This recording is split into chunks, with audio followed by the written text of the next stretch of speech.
Rectangular Cartesian coordinates and polar coordinates. Cartesian coordinates होते हैं x y z plane में, x y z को Cartesian coordinates कहा जाता है और polar coordinates r theta and phi को कहा जाता है।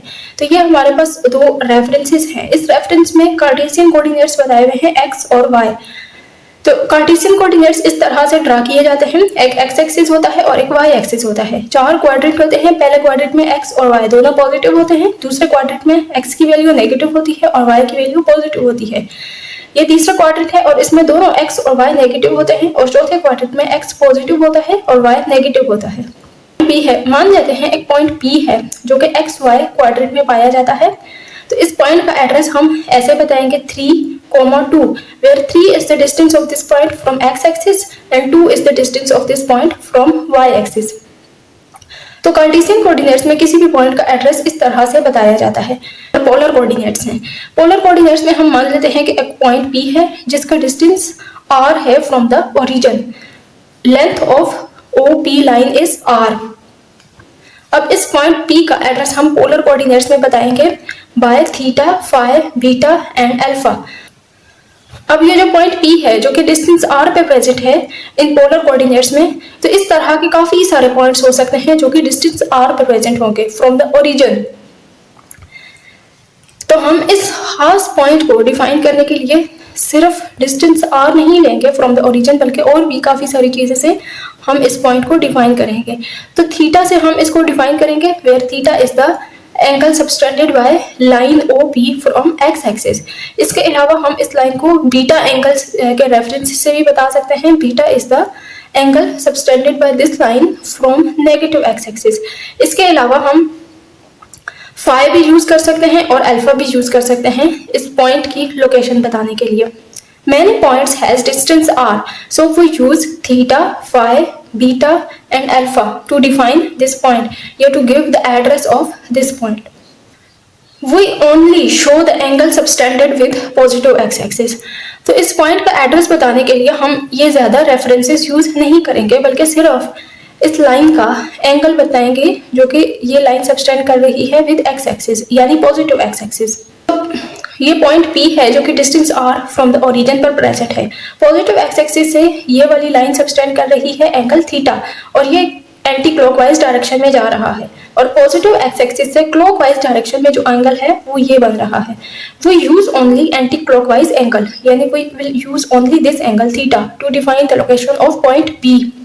जैसे अब इधर दो पॉइंट्स हैं, एक ये वाला पॉइंट है और एक ये वाला पॉइंट है, तो इस पॉइंट की पोजीशन बताने के लिए हम एक r बताएंगे, यानी distance of this point from the origin O, और एक थीटा बताएंगे, distance subtended by this line from positive x axis in anti clockwise direction. और सेम इस पॉइंट का भी एड्रेस हम इन दो चीजों से ही बताएंगे, r distance from the origin and angle subtended from positive x axis. तो यहाँ पर आपको रिलेशन पता चल गया होगा between rectangular Cartesian coordinates and polar coordinates। Cartesian coordinates में सिर्फ x y एक्सिस से किसी पॉइंट की लोकेशन बताई जाती है, जबकि पोलर कोऑर्डिनेट्स में r, थीटा एंड फाई की टर्मिनोलॉजीज यूज की जाती है to define the location of any point. Magnitude of r, अभी तक तो हमने r का एड्रेस मालूम किया है कि r कौन सी लोकेशन पे प्रेजेंट है। मान लेते हैं ये डिस्टेंस r है, तो इसके लिए ये डायग्राम है जिसमें पॉइंट P है वो डिस्टेंस r पर प्रेजेंट है फ्रॉम द ओरिजिन।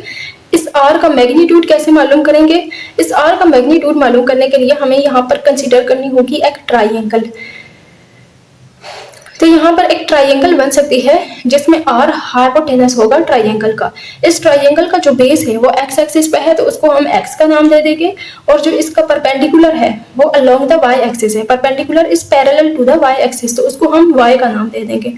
इस पॉइंट P की लोकेशन r एंड थीटा बन रही है। r is the distance of this point from the origin and theta is the angle subtended by line OP from positive x axis in clockwise in anti clockwise direction, और theta इस line OP का angle है from positive x axis in anti clockwise direction.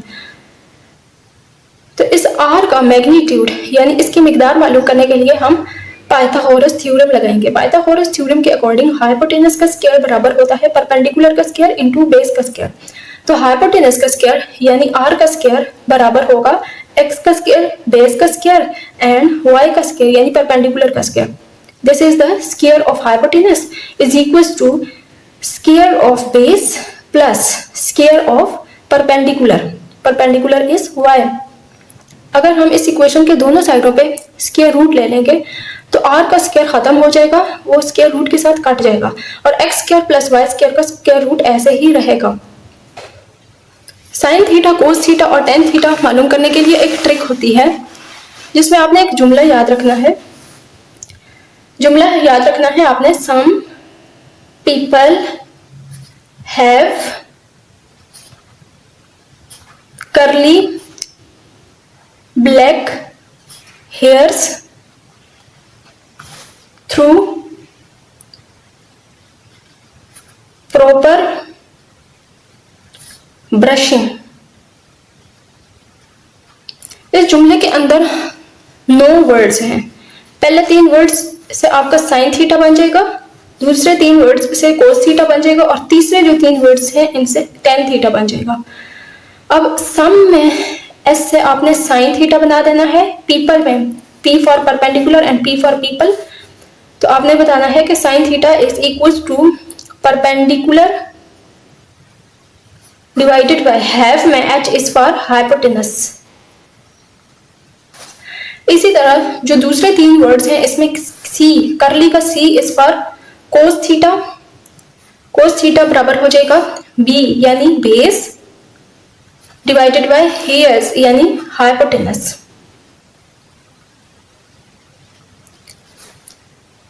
Through proper brushing, through में आपने T for through and T for tan theta लगा देना है।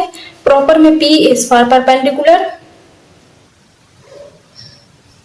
Brushing B is for base. तो इस जुमले को याद करके आप साइन थीटा, कोस थीटा और टेन थीटा की वैल्यूज मालूम कर सकते हो। तो ये वाली जो पर्टिकुलर ट्राइंगल है इसमें साइन थीटा बराबर होगा y डिवाइडेड बाय r के, where y is the perpendicular and r is the hypotenuse. जैसा कि आपको पता है कि साइन थीटा बराबर होता है परपेंडिकुलर डिवाइडेड बाय हाइपोटेनस। तो अगर हम y को एक साइड पर छोड़ देंगे तो y बराबर हो जाएगा r साइन थीटा के। टेन थीटा बराबर होता है परपेंडिकुलर डिवाइडेड बाय बेस के, परपेंडिकुलर डिवाइडेड बाय बेस के। तो y is a perpendicular and x is a base. अगर थीटा को आप इसी साइड पे छोड़ दो तो ये हो जाएगा tan inverse y divided bye x। कोस थीटा बराबर होगा x डिवाइडेड बाय r के, जैसा कि कोस थीटा बराबर होता है बेस बटे hypotenuse, where x is the base and r is the hypotenuse. अगर आप x को एक साइड पर छोड़ दोगे तो ये बराबर हो जाएगा r कोस थीटा। इस पॉइंट को डिफाइन करने के लिए आपको 3 चीजें मिल रही हैं। एक इसका y मिल रहा है, y कोऑर्डिनेट, एक x कोऑर्डिनेट मिल रहा है और एक इस पॉइंट के लिए थीटा आपको मिल रहा है। इस पॉइंट को आप इन तीनों चीजों के हिसाब से डिफाइन कर सकते हो। और this is the magnitude of r।